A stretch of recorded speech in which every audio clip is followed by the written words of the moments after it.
is RJ Crone. I make records under RJD2.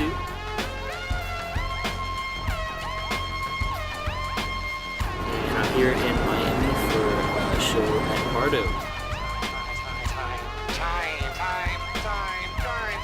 So I started my own label in 2009, mostly for the sake of having control of the master recordings of both my old records, which I got the rights back to, as well as everything moving forward.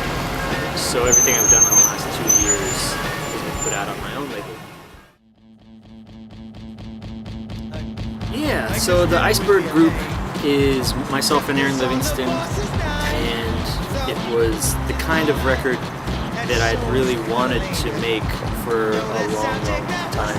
I've always been a fan of soul music and R&B, and in a lot of ways I kind of envisioned myself producing, you know, a record for somebody like D'Angelo or something like that, and how I could what I could bring to the table in terms of it being expansive and diverse and touching on a lot of different styles and emotions and all that type of stuff. Basically being more varied than your average R&B record.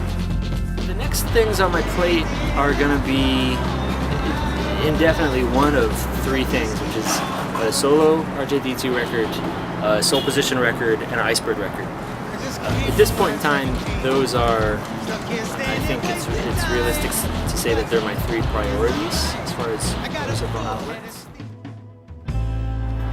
It's something that I don't necessarily pride myself in that it's not a thing that I necessarily want to wear on my sleeve, and that's frankly because in a lot of ways it's a coping mechanism more than it is a goal.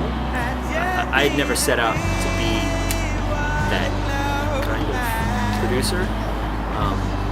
It just happened, and it happened because I found myself in a situation where I was like, oh, you know, you want things played a particular way, you want things done a particular way, and sometimes it's hard to find people who do that. And also, there's a part of me that just likes to get things done.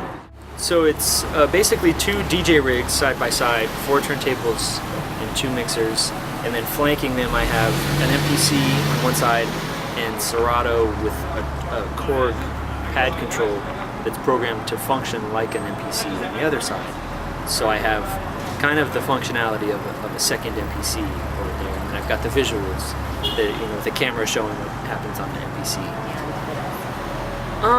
You know, it started, originally it was just DJing, 2 turntables and a mixer, and then I realized the limitations of that, and, then I worked to incorporate ways to bring the MPC into the show live, and even then I realized I wasn't,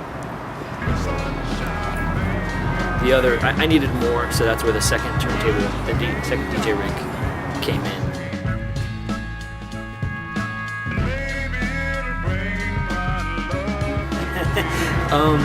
There's a wireless mic inside of the helmet, and the wireless mic goes through, in essence, a voice processor that pitches, that makes my voice sound.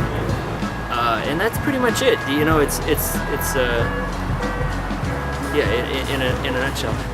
But I did have a great flan with dulce de leche and good